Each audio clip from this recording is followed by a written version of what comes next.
Today we're going to continue talking about superglobals inside PHP, and for this episode we're going to talk about something called a cookie and a session. Now you might have heard the name cookie before. You know, when you go to a website and it says, do you want to accept cookies, yes or no? Now the basic idea behind cookies and sessions is that you can save information on the user. Now a cookie saves information on the user side, meaning inside the browser, and a session saves information on the user inside the server side.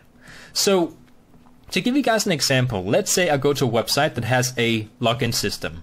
Now I'm going to go into the login system, or like into the inputs of the login system. I'm going to type my username and my password, and then I'm going to hit login.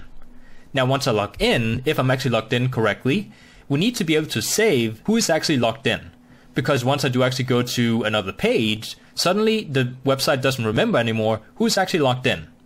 So we use sessions to make the website remember who we actually are when we are logged in. Now, even though cookies might be the one you're more familiar with, cookies are usually used for saving information that's not as dangerous for other people to know about, because hackers have an easier time going into your cookies rather than sessions.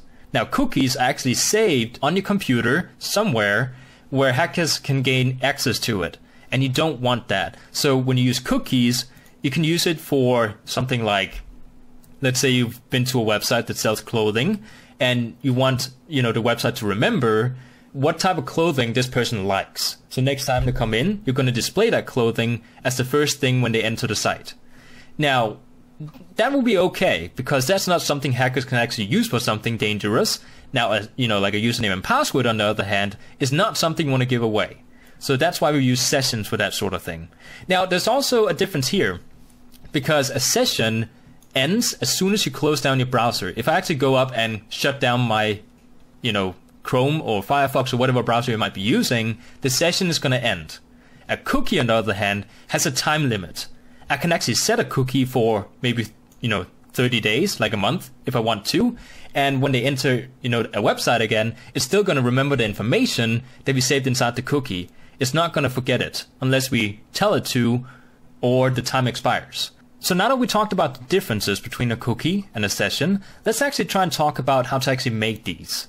So if I want to make a cookie, I can actually write set cookie, parentheses, which is an actual function inside PHP. And inside the parentheses, we can put quite a few parameters. Now, the first one is the one we have to put in there, which is the name of the actual cookie. So in this case, I'm just going to go ahead and write name.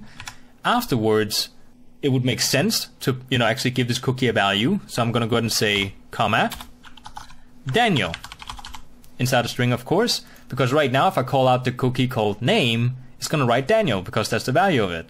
Now, let's say I want this cookie to expire after quite a while. Let's say a day, which is not quite a while, but let's say we want this cookie to expire after a day. We can actually say comma. Then I'm going to use a predetermined function inside PHP called time, parentheses, which basically takes the current time, and then we're going to add a day to it. Now I'm just going to go ahead and write 86,400 milliseconds, which is a day apparently, because I do actually have a calculator next to me here. But this basically takes the current time and adds a day to it. So a day from now, as you actually activate this cookie is going to destroy itself. Now, let's say I want to automatically destroy this cookie. I don't want the user to wait a day. Let's say I have a button inside the website that says destroy all cookies, and then the user can click it. Now, the way you do that is by setting it to any kind of negative. If I were to say negative, let's say 1 millisecond, this would actually destroy the cookie, because, it had to be destroyed yesterday, so it's going to destroy it right now. So that's the way we can destroy cookies as well. Now let's say I want to create a session instead, because like I said, cookies are not very safe. So in some cases, if we want to create a login system, we might want to save the username and password, or at least, the name of the user inside a session. So what we can do here is we can go ahead and create a session by saying variable underscore session brackets, and I'm going to go ahead and set this one equal to something. Now inside the brackets, we're going to put either single or double quotes. I'm just going to put single quotes, and we're going to give this one a name. Now I could actually write name inside the session. So right now this session is called name, and we're going to set it equal to Daniel. which is a string. Now, because session is equal to name, now let's actually say this is equal to an actual ID of the user Daniel inside the database, which is not something we want a hacker to get their hands on. Now let's say the ID of this person is actually 12. We don't want the hackers to know about this number, but because we're saving it inside a session variable, the hacker won't actually be able to see this. Cookies, on the other hand, they actually will, but not sessions. So right now we're actually saving a session called name and setting it equal to 12. So we can actually create this sort of thing inside, for example, a form. When we do actually type something to log in, we can actually create these sessions and set it equal to, whatever user ID is equal to the username and password they typed into inside the login field, inside the input field. So we can actually create these, and as long as we actually have the session running inside the website will actually remember who you are as a user when you're logged in.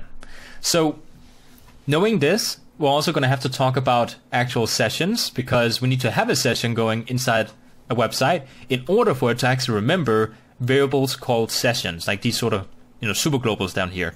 So I hope you guys enjoyed, and I'll see you guys next time.